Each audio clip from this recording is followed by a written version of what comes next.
Estamos contentos de estar con ustedes, estamos agradecidos con Dios por el privilegio de estar aquí, de estar con ustedes, de visitarles de parte de la iglesia, de la red ministerial apostólica, Iglesia del Señor.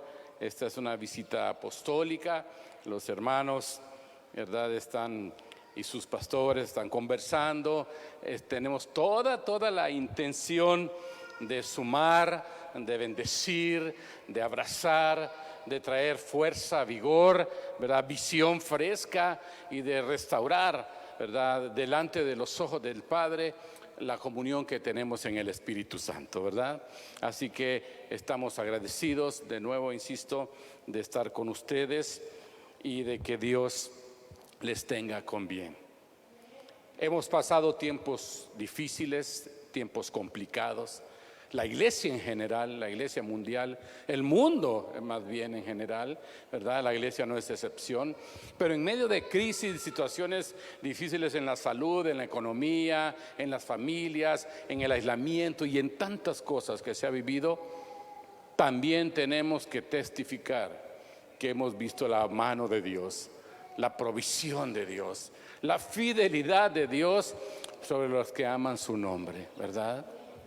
Y tenemos que sacar provecho a las cosas que nos pasan, porque Dios así es, Dios saca provecho de las cosas que nos pasan, de todos los eventos o acontecimientos alrededor. Dios toma ventaja con el propósito de formar nuestro corazón, de apasionarnos más por Él, a veces de sacudirnos, y cuando somos zarandeados a veces necesitamos ser despertados, ¿verdad? Y despabilarnos o volver en sí, ¿verdad? Y reconocer que se trata de Dios y no de nosotros, que Dios nos ama y que Dios nos cuida, y que Dios no solamente nos ama y nos cuida, sino que Dios tiene propósito contigo y con su iglesia en general. Ustedes son iglesia de Cristo, plantada con propósito en Dios, plantada para dar fruto, plantada para anunciar las buenas nuevas de aquel que dio su vida por nosotros y por los que aún faltan para llenar este lugar, plantada por los que a través de la transmisión hoy se suman, y para que Dios también con ustedes alcance a otros. La iglesia existe con un propósito, porque Dios es Dios de propósitos. La iglesia no existe solo como un paréntesis a esperar la venida del Mesías, la segunda venida de Cristo, para que todos vayamos a la casa eterna. La iglesia existe con una misión. La iglesia necesita una pasión, y la iglesia necesita obreros, gente como tú y como un servidor, dispuestos a caminar con Dios, a hacer la voluntad de Dios y a permitir que Dios haga cambios en nuestra vida. Por eso la invitación de hoy y la cita que hoy le traigo en Efesios 4 es precisamente a esforzarnos y a trabajar en dos líneas. Yo le propongo hoy dos líneas: una línea que tiene que ver con desechar y una línea que tiene que ver con cultivar, ¿verdad? Por un lado, las cosas o actitudes que debemos desechar, y por otro lado, aquellas que debemos trabajar y hacer prosperar y hacer fructificar en nosotros. Espíritu de Dios, te pido ahora que seas tú el maestro, el instructor y el que inspira y sopla la palabra y la ajusta y la acomoda al corazón de cada uno. Aquí estamos con hambre y sed de ti. Aquí estamos reconociendo, Señor, que somos tus ovejas, tus discípulos, tus instrumentos, y que queremos avanzar contigo, reconociendo que la iglesia necesita avanzar hacia el propósito de Dios, y nuestras vidas, nuestra vida familiar, nuestra vida de comunidad, nuestra vida social tiene que ser impactada por la obra tuya en nosotros, en el nombre de Cristo Jesús. Le leo esta cita a ver cómo le suena. Ese proceso continuará hasta que todos alcancemos tal unidad en nuestra fe y conocimiento del Hijo de Dios, que seamos maduros en el Señor. Esto significa hasta que lleguemos a la plena y completa medida de Cristo Jesús. Entonces ya no seremos inmaduros como los niños. ¿Lo ha escuchado por algún lado? Lo tomamos en la versión Nueva Traducción Viviente, el pasaje de Efesios 4:13. La Reina Valera, a la que estamos muy habituados, dice así: hasta que todos lleguemos a la unidad de la fe y del conocimiento del Hijo de Dios, a un varón perfecto, a la medida de la estatura de la plenitud de Cristo, para que ya no seamos niños fluctuantes. Así como que sonó más familiar, ¿verdad? Más a lo que estamos acostumbrados. Bien, en el versículo que le leía en la versión Nueva Traducción Viviente, como que hay más, no sé, más luz, más claridad, aunque es los mismos textos originales, pero es una traducción, digamos, nueva, fresca y ajustada al español vigente, al español actual. Y quiero por favor su atención aquí. Vamos a resaltar 3 palabras, tal vez 4. Una, la palabra proceso. Dice, este proceso continuará. ¿Quién sabe lo que es un proceso? Eso exactamente, ¿verdad? Un proceso, una obra continua, ¿verdad?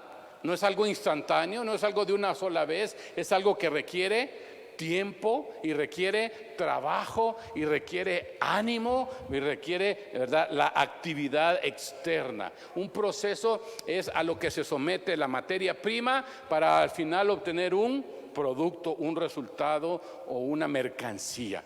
¿Sabe qué? Su vida y mi vida, en lo personal, en lo familiar, en lo matrimonial, mi esposa y yo, como papá de nuestros hijos, como siervo de Cristo, como parte del cuerpo de Cristo, estamos siendo por Dios procesados. La iglesia en general está siendo procesada. Y a veces las cosas que Dios permite, ¿sabe para qué son? Precisamente para procesarnos. La adversidad nos hace buscar a Dios. Los problemas nos orillan a orar. A veces se nos va la onda o nos equivocamos de pie y en lugar de orar nos enojamos, renegamos, nos resentimos. A veces nos desenfocamos. Pero los procesos tienen principio y final. Y los procesos tienen además resultados, propósitos. Dios no está jugando con nosotros. Nosotros no juguemos a la iglesia. Dios está trabajándonos y procesándonos de manera de obtener al final un producto, un resultado. Diga usted conmigo, yo soy producto del amor de Dios. Sí, pero ese no es el final, ese es el principio.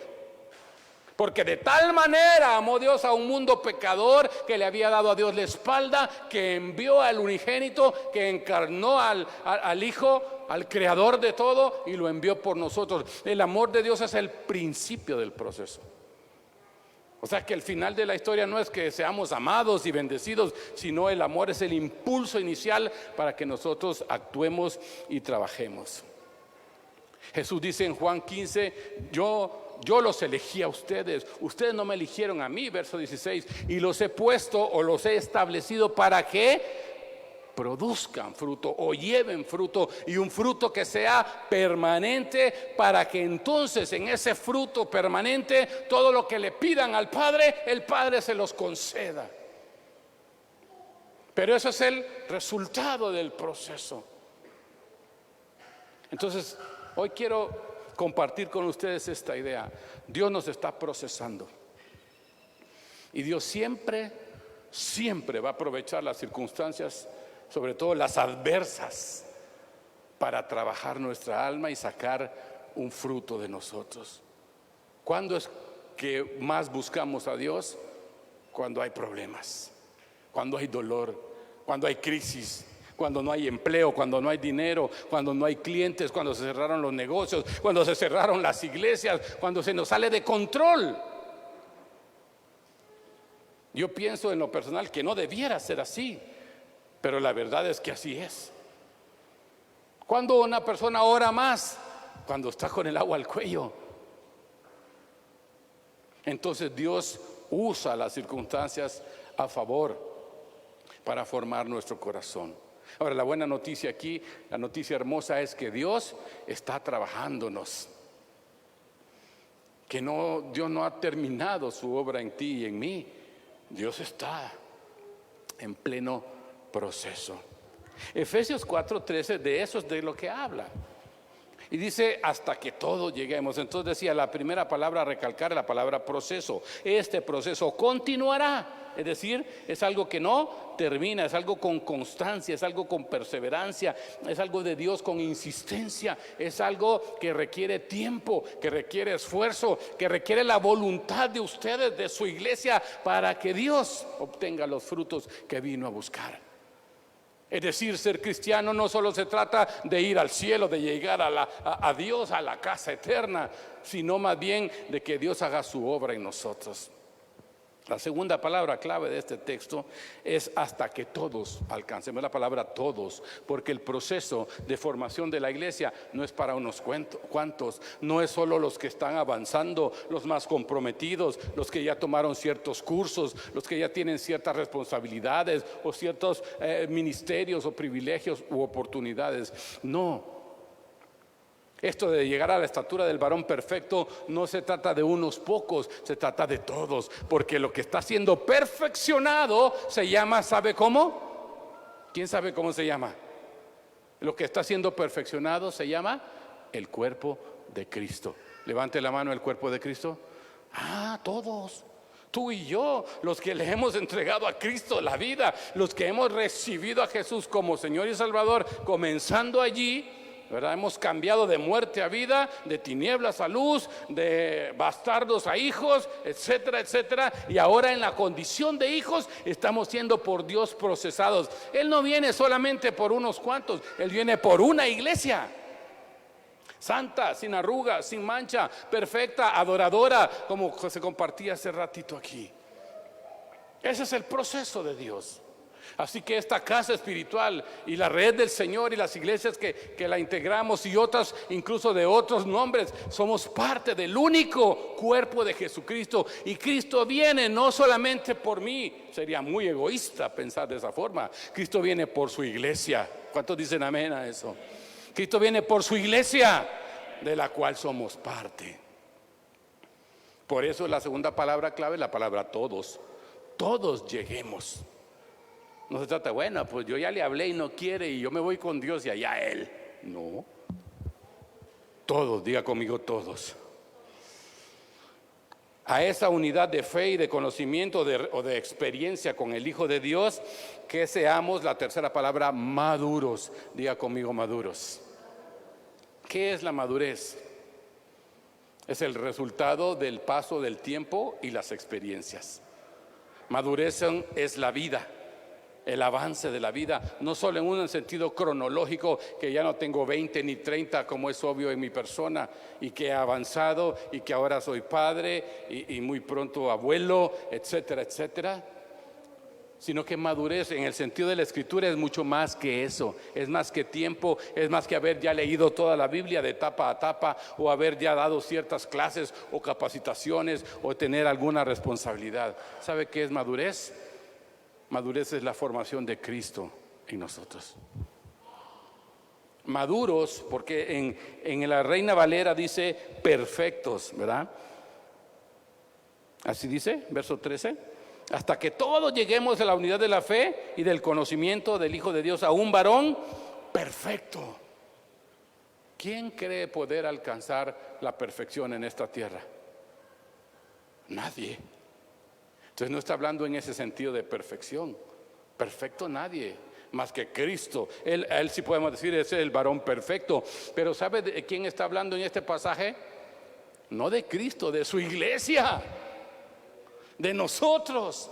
Entonces, pero no habla de un varón perfecto en lo individual o una mujer perfecta, una joven perfecta, sino habla de la iglesia como cuerpo de Cristo. Es el cuerpo del varón perfecto, quien es la cabeza, y nosotros quien recibe a Cristo como cabeza. Entonces requerimos ser formados. Requerimos que Dios trabaje en nosotros.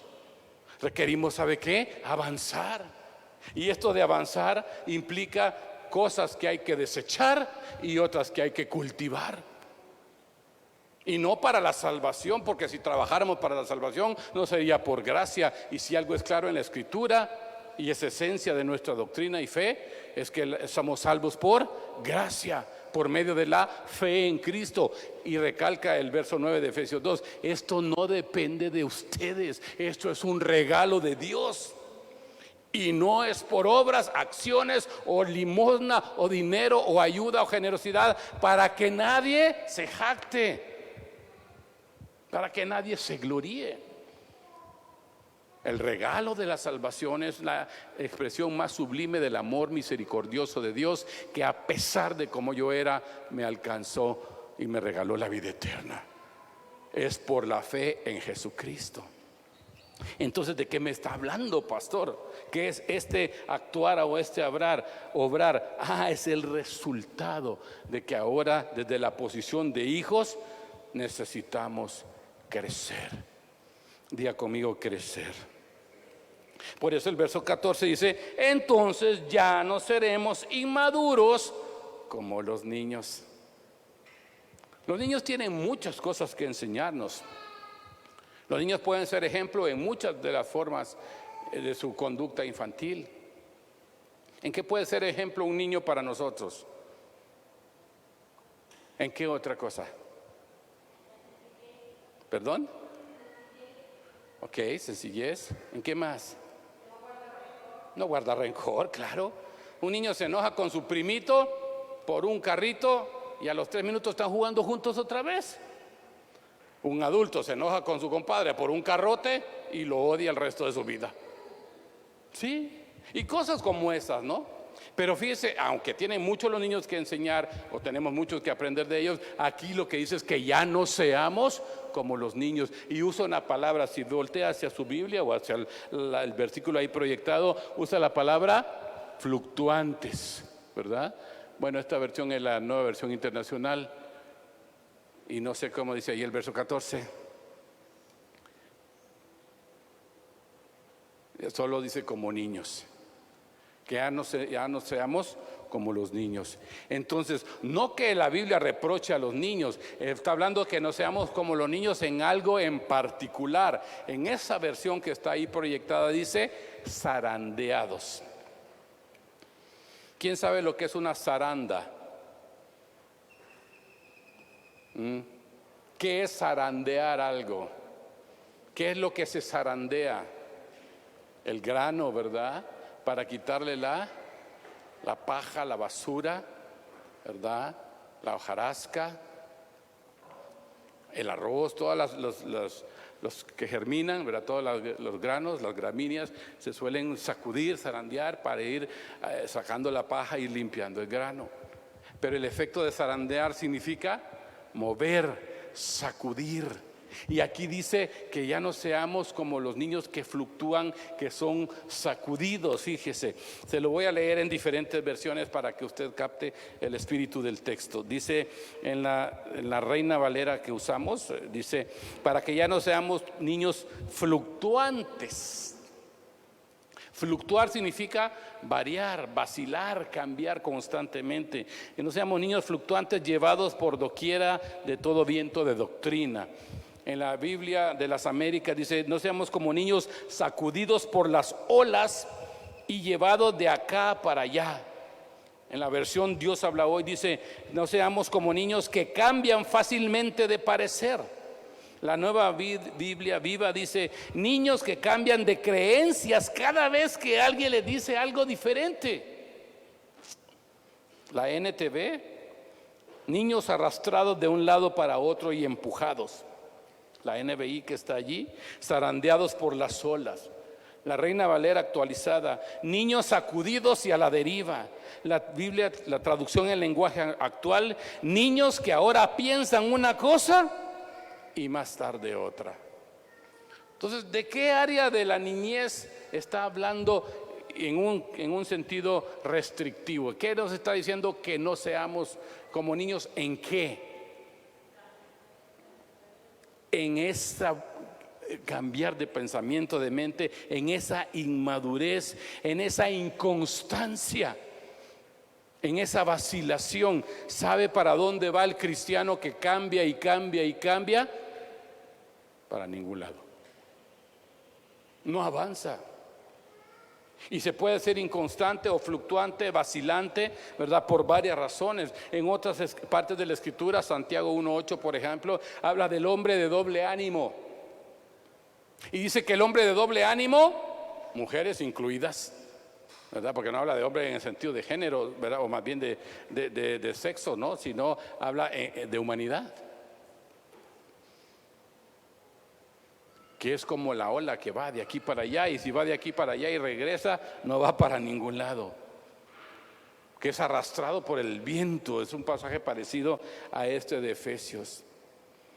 Entonces, lo primero que Dios quiere en ti y en mí es formar carácter. El carácter de Cristo, el carácter del varón perfecto. Una iglesia que se compromete, una iglesia que trabaja, una iglesia que se esfuerza, una iglesia que se sacrifica, una iglesia que da y ofrenda, una iglesia que cuando es tiempo de adorar sabe adorar y sabe tocar el corazón de Dios y sabe llevar la alabanza al trono de su gracia y sabe mover la mano de Dios. Una iglesia con fe, que la fe contagia y la fe obra y mueve la mano de Dios, y la fe hace que la mano de Dios actúe y ve milagros.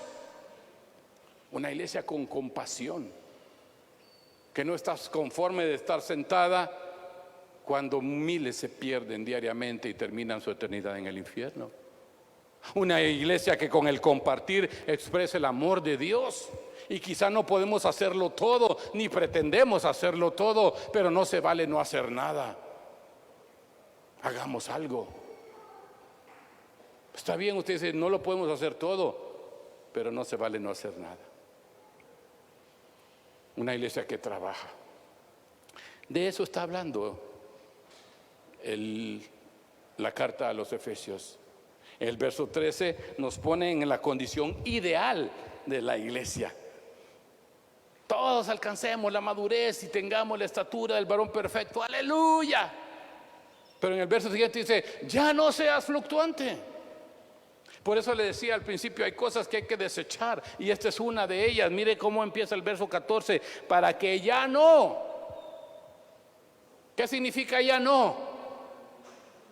Que ya le pares, que ya no lo hagas, que ya cambies de mente, que ya te comprometas. Ya no significa que hay cosas que desechar. ¿Cuántos reconocen delante de Dios hoy? No los voy a meter a confesión, pero ahí el Espíritu le da testimonio que tiene cosas que desechar de su vida. Levanten la mano. Total, solo Dios está viendo. Yo la levanto con toda valentía, porque yo sé que hay cosas en mí siendo por Dios procesadas. Los demás o no trajeron mano o están mintiendo delante del Padre. Digo, si no levantó su mano, ¿no? No la levante si no quiere, pero le pregunto de parte de Dios, ¿habrán cosas que tenemos que desechar o yo soy ya el varón perfecto, la imagen de Cristo? Dios ya terminó su obra en nosotros. ¿Qué dice Filipenses 1:6? Que estamos convencidos de que Él la empezó y Él la va a perfeccionar o a terminar. Dios está trabajando en mí. ¿Quiere decir eso conmigo? Diga, Dios sigue trabajando en mi vida. Dígalo de nuevo, Dios sigue trabajando en mi vida. Entonces se trata de dejar la fluctuancia, la inconstancia, la irresponsabilidad, el ser vacilantes, el ser de doble ánimo, el ser indecisos, el mostrar debilidad en la fe. Se trata de avanzar. Una persona puede ser fluctuante básicamente por tres cosas. Una de ellas es indecisión. ¿Qué es la indecisión? No sabe lo que quiere. ¿Para dónde va un indeciso? Para ningún lado. No sabe si es derecha, izquierda, enfrente, atrás, se detiene, se sienta, se para, corre, grita, salta, llora, no sabe qué hacer. La iglesia no puede avanzar llena de indecisión. El cristiano no puede avanzar con su corazón lleno de indecisión. Pastor, pero si me equivoco, es mejor que te equivoques y corrijas y te levantes y continúes a que no hagas nada. Yo he oído personas decir, si yo no me muevo de aquí hasta que Dios no me diga para dónde, si derecha o izquierda. De repente se oye como muy espiritual y muy bien y alguien muy sensible a la voluntad de Dios, pero pasa un día, una semana, un mes, un año, 10 años y sigue allí. Entonces no era que Dios le dijo espera a que yo te muestre o espera a que yo abra el mar, sino que simplemente se sentó. como aquel que se sentó para esconder el talento que le pusieron para que lo trabajara. Hizo un hoyo, dice la Biblia, si han leído la Biblia, ¿no? Bueno, cavó en tierra, hizo un agujero, guardó el talento y se sentó ahí para que nadie se lo robara porque se lo habían confiado. Y él sabía que su amo era estricto y venía a cosechar donde no había sembrado. Y dijo, no, yo voy a cuidar este talento con mi vida. ¿Para eso era el talento? Pregunto, ¿para eso era el talento? ¿O para que lo trabajara y lo multiplicara?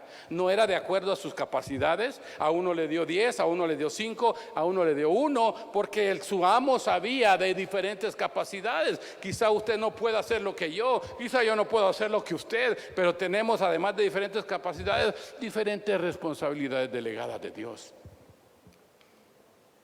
Y Dios no te va a decir, ¿por qué no fuiste pastor si Él no te llamó a hacerlo? Pero sí te va a decir, ¿por qué no fuiste luz con aquel familiar tuyo que se perdió por la eternidad? ¿Pastor o no pastor? Estoy hablando cosas muy serias esta noche. Iglesia, es tiempo de avanzar.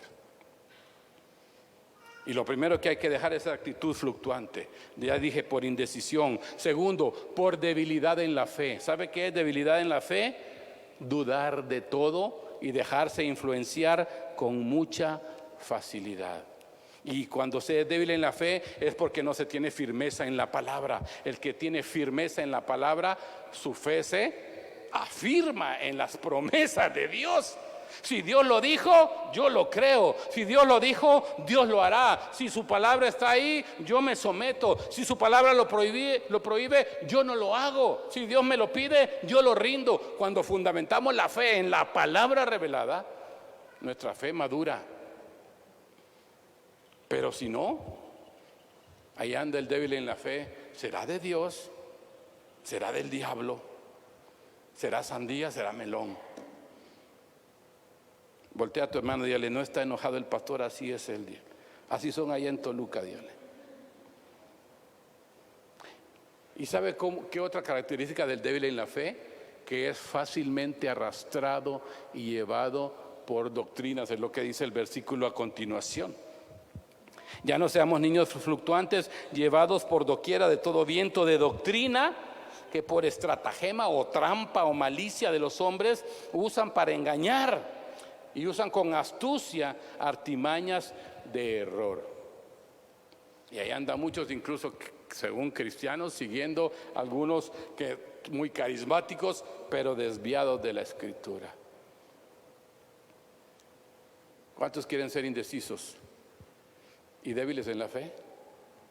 Entonces hay que avanzar. Diga conmigo, hay que avanzar. ¿Sabe cuál es el tercer problema por lo cual somos fluctuantes? Simplemente porque ignoramos las cosas de la Escritura. La ignorancia no es un insulto. La ignorancia es desconocimiento, ¿verdad? Cuando alguien le dice a otro, es que eres un ignorante, aunque lo usemos en un sentido peyorativo, ¿verdad? Y algunos se ofenden, ay, es que me dijo ignorante. Pero ¿será cierto que estoy desconociendo cosas? Esto más, todos somos en alguna forma ignorantes y en otra forma sabios o conocedores, ¿verdad? Por ejemplo, yo soy ignorante en cómo conducir un avión supersónico. He viajado en avión, pero como pasajero. Tengo alguna idea de lo que pasa con el vuelo de un avión, pero no sé ni para qué sirve cada botón de esos. ¿Cuántos son ignorantes en volar un avión juntamente conmigo? Ah, mira qué gente más ignorante en ese tema. Ah, pero en las cosas de Dios, en las cosas de la fe, en las cosas de la palabra, tenemos que ser no ignorantes, sino entendidos. Es más, la Biblia espera que seamos sabios, expertos en el uso de la palabra como espada del Espíritu. Gente que busca a Dios también a través de la palabra y que la usa efectivamente. Entonces, yo quiero que usted hoy se haga esta pregunta en cuanto al verso 14. ¿Estoy mostrando constancia en mi camino con el Señor o estoy mostrando un carácter voluble o inconstante o fluctuante? Y no necesito que me lo responda. Hay que dejar la inconstancia. ¿Están de acuerdo conmigo? ¿Sí? Bueno, con la Biblia.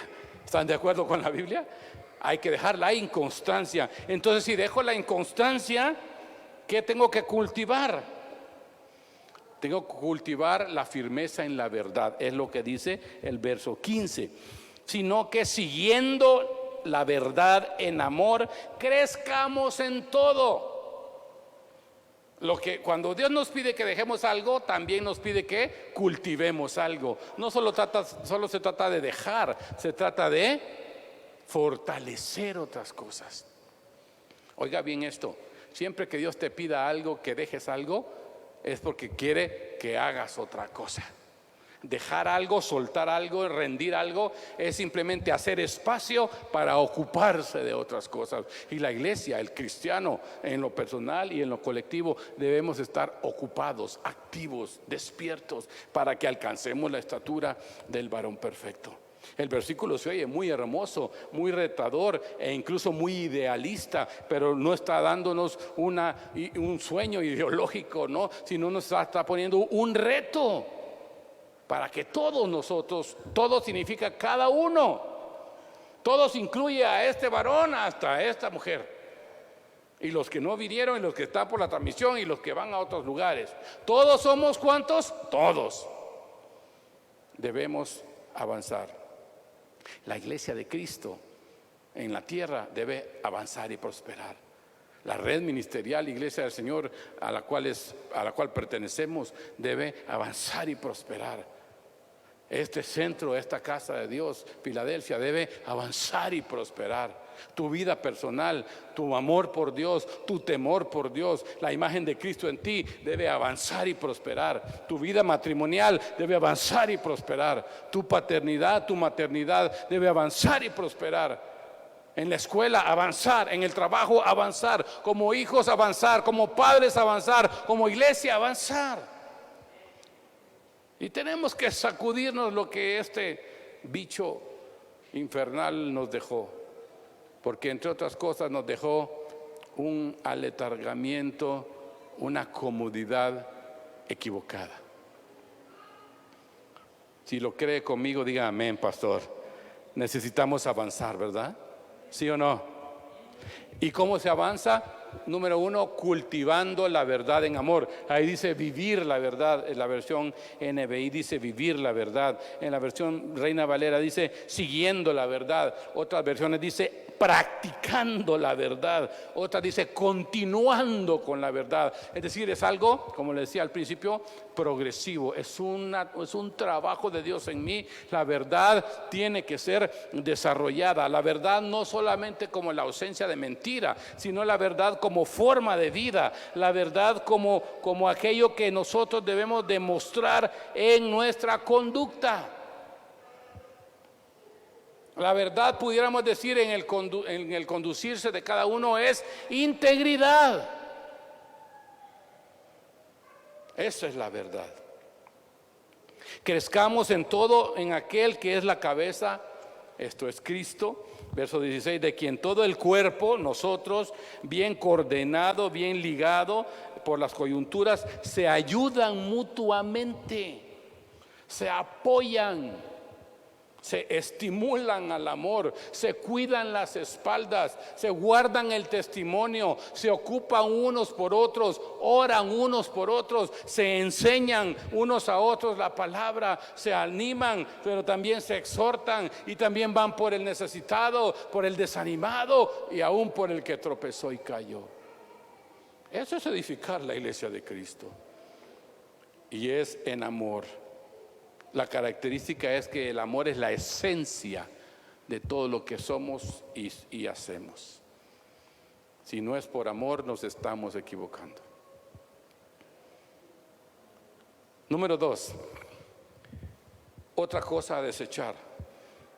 En el verso 17 dice: esto pues digo y requiero en el Señor, que ya no andéis como los gentiles. Segunda ordenanza del Espíritu de Dios a través de esta carta: que ya no nos comportemos como los gentiles. ¿Y qué es eso, pastor? Que tengamos una conducta congruente con la fe que predicamos. Conducirse o comportarse como un gentil, dice a continuación, es andar en la vanidad de su mente. O la NBI, en la frivolidad de sus pensamientos paganos o carnales. ¿Qué quiere decir esa frase? Porque es una frase muy fuerte. ¿Qué es lo que Dios me quiere comunicar? Que tengamos cuidado, que si vivimos solo para alimentar y complacer nuestra alma, eso es. Que vivimos y gastamos lo que conseguimos solo en función de un provecho emocional o personal o egoísta o material. Las cosas materiales son eso, cosas, y ninguna de ellas va a heredar la vida eterna. Tu coche no es salvo, tu casa tampoco, pero tu alma sí. Y si ese coche o esa casa, la sala de tu casa, pueden ser el lugar donde Dios traiga a sus pies a alguien, qué hermoso propósito para ese lugar. Las cosas son para usarlas y aún disfrutarlas y administrarlas bien y ponerlas al servicio de los santos, pero no para amarlas. Más bien aprovechémoslas y usémoslas bien, compartámoslas cuando haya oportunidad, pero ahí no está la vida. Las cosas de esta tierra son terrenales y por tanto son temporales. Tu vida espiritual es del cielo y por tanto es eterna. Cuidado hacia donde vemos o hacia donde nos conectamos. No andemos como los gentiles, significa no tengamos una conducta ajena a lo espiritual. No tengamos, como sigue diciendo ahí, un corazón endurecido. Le leo: al no andar como los gentiles andan, porque ellos andan en la vanidad de su mente. Oiga bien, teniendo el entendimiento lleno de tinieblas. Segundo, ajenos a las cosas espirituales, a la vida de Dios. Tercero, con ignorancia en ellos. 4, con la dureza de su corazón. 5, habiendo perdido toda sensibilidad. 6, habiéndose entregado a las pasiones desordenadas para cometer toda clase de impurezas. Es fuertísimo esto. Y usted puede decir: pastor, yo eso ya lo dejé, ya lo rendí al Señor. Yo lo bendigo y le doy gracias a Dios por eso. Pero la exhortación es que ya no andemos, ni siquiera deseemos, ni siquiera pensemos, ni siquiera consideremos. Dice a continuación, verso 20: mas vosotros no habéis aprendido así a Cristo. Y ahí está la clave. La clave es Cristo. La clave es Cristo. Cristo es mi ejemplo y Cristo es mi modelo. Y no es lo mismo. Las dos cosas necesitamos: a Cristo como ejemplo y a Cristo como modelo. Ejemplo es algo que podemos ver y entender, y modelo es algo que debemos imitar. El modelo o el patrón sirve para, siguiendo su forma, todo lo que de ahí se corte. Pensemos en una cantidad de tela sobre la que se pone una aplicación o un patrón, y se sigue el modelo o el patrón y se corta para obtener ¿qué? Una pieza igualita al modelo. Entonces, decir que Cristo es el modelo de mi vida es más que decir yo leo la Biblia, yo voy a una iglesia. Decir que Cristo es el modelo de mi vida significa que me estoy esforzando en apegarme a Él y en parecerme a Él y en ser como Él. El reto del cristiano es ser como Cristo. ¿Me escuchó? Se lo repito, el reto de un cristiano es ser como Cristo. Y no vamos a alcanzar su perfección y santidad y gloria, no en ese sentido, pero sí en parecernos a su corazón. La Biblia dice que tenemos el corazón de Cristo, la mente de Cristo, que somos luz al mundo como Cristo, que somos la expresión del amor de Dios al mundo como Cristo, que somos el reflejo de Cristo, que para los inconversos somos lo más cerca que tienen a Cristo. ¿Sabe quién es lo más cerca de su familia, para su familia, de Cristo? Usted, el Cristo que está en su corazón. Entonces lo segundo que hay que dejar son las actitudes que ya no van y los modelos que ya no son. Diga conmigo, Cristo es mi modelo. Amén. Por eso dice el verso 21, si en verdad, oiga bien, si en verdad le habéis oído, es decir, has recibido, has escuchado y has recibido. Si en verdad habéis sido por Él enseñados conforme a la verdad que está en Jesús. O sea que Jesús no solo predica la verdad, no solo enseña la verdad, Él mismo es la verdad. Juan 14:6, yo soy el camino y la verdad, la única verdad y la vida. Y nadie viene al Padre sino por mí. Eso es suficiente para que prestemos atención. Andar en la verdad es vivir al estilo de Jesús. Andar en la verdad es más que instrucción. Andar en la verdad es vivir Cristo y seguir su ejemplo. Así que 2 veces dice ya no. Y cuando la Biblia dice ya no, los cristianos deberíamos decir hasta aquí. Y además de decir ya no, dice sino que, o sea, cambiemos esto por esto otro. Y el primero es que sigamos la verdad, y el segundo, que veamos a Cristo y tomemos su ejemplo. Uno más y termino. Verso 22 al 24 dice: en cuanto a la pasada manera de vivir, ¿de qué va a hablar ahora? De la pasada manera de vivir. Algo que ya pasó. Algo que usted y yo ya entregamos, ya soltamos. Dice, en cuanto a la pasada manera de vivir, ¿cuál es la palabra que usa a continuación? Despojaos. La palabra aquí, quítense la ropa vieja. Despojarse significa algo que ya no va con tu nueva naturaleza. Algo que huele mal, algo que huele a pecado, algo que tiene que ver con el viejo hombre que vivía desordenadamente. No podemos venir a Cristo a una vida nueva y vestirnos las ropas viejas. Y con esto no quiero decir que de Cristo para acá cambie su vestimenta y todo lo que tiene en el closet. Si puede, hágalo. Pero esta ropa vieja, al estudiar Colosenses 3, nos damos cuenta que son actitudes como el egoísmo, la envidia, los celos, los pleitos, las disensiones, las murmuraciones y cosas como esas. Entonces, ¿cuál es el tercer ya no? Ya no te pongas la ropa del viejo hombre. Deséchala. Entonces, ¿habrán cosas que desechar? ¿Habrán cosas corrompidas en nuestra conducta anterior que ya no van con la nueva? No podemos vivir como cristianos añorando lo viejo. No se puede, no se debe. La iglesia, para que avance, necesita tomar nuevas actitudes.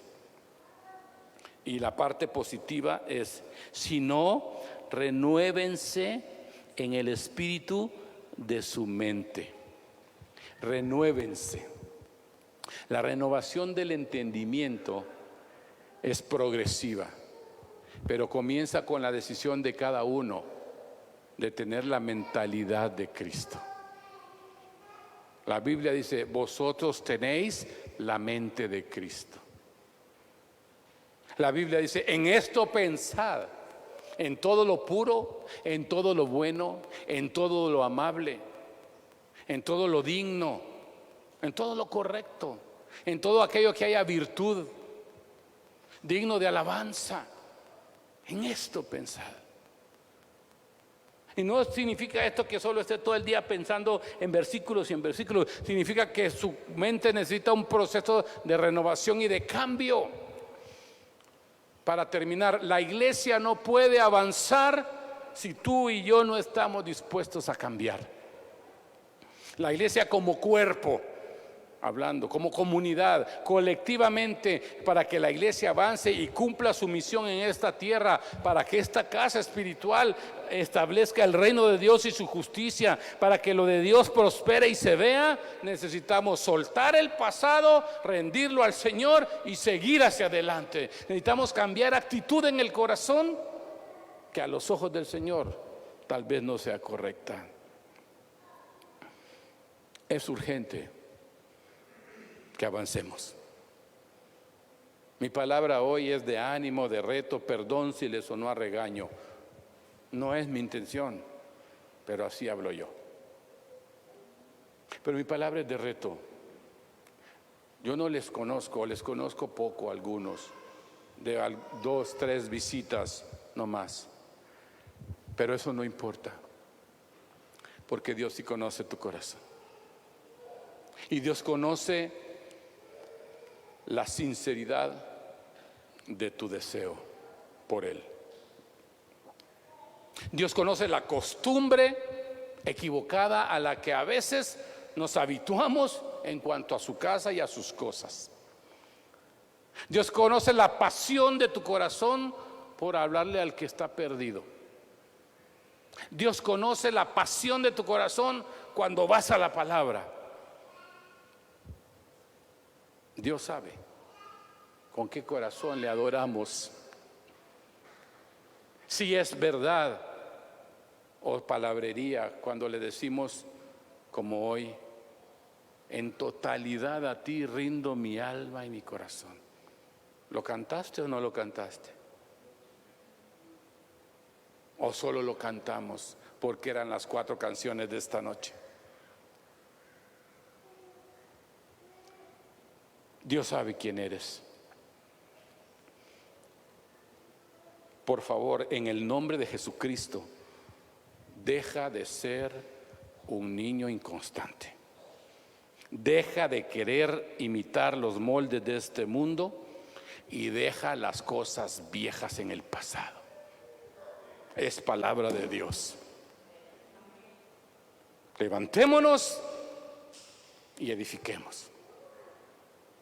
Dios necesita soldados y soldadas, gente que de verdad ama a Dios con todo su corazón. Póngase de pie, déjeme orar por usted. Le pido disculpas si mis palabras son confrontativas, pero le hablo en verdad y en amor la palabra del Señor. No le he dicho nada que no esté aquí. No le he dicho nada que a mí no me cueste. Y no le he dicho nada que su pastor me haya dicho: habla de esto, Ramón. Cierre sus ojos, dígale: Espíritu Santo, recibo tu palabra. Vamos, yo quiero oírlo orar. Ahora es un momento. Dígale: Espíritu de Dios, tu palabra es verdad. Y si me confronta, yo recibo la confrontación. Si tu palabra me zarandea, es porque necesito ser zarandeado. Si tu palabra me hace reaccionar, es porque lo necesito. Tú eres la palabra viva y encarnada, pero tú también soplaste la palabra escrita e inspirada. Y así como Cristo es la palabra de Dios, así este libro es la palabra de Dios para nuestra instrucción y formación. Dígale: Señor, ayúdame a amar tu palabra. Yo quiero alcanzar madurez. Yo quiero dejar lo fluctuante en mi vida, la indecisión, la ignorancia, la vacilación, la duda. Yo quiero parecerme a Jesús. Si usted quiere parecerse a Jesús, levante sus manos y dígale: Señor, aquí estoy. Como cantamos al inicio, en totalidad a ti me rindo, mi alma, mi corazón, mi mente, mis anhelos. Y yo quiero ser como tú. Yo quiero avanzar. Si lo quiere, dígaselo: Señor, necesito avanzar. Necesito soltar cosas. Necesito desechar la ropa vieja e ir en pos del reino de Dios y su justicia. Yo quiero un corazón que te ame con toda la pasión. Y yo quiero, mi Dios, ser la extensión de tus manos al necesitado y mostrar la compasión y el amor que tú les tienes, igual que lo tienes para mí. Gracias te doy. Que tu palabra dé fruto en mi vida al 100%. En el nombre de Jesús. Amén. Gracias, amadas y amados. Les amamos en el Señor. Gracias por recibirnos en esta noche.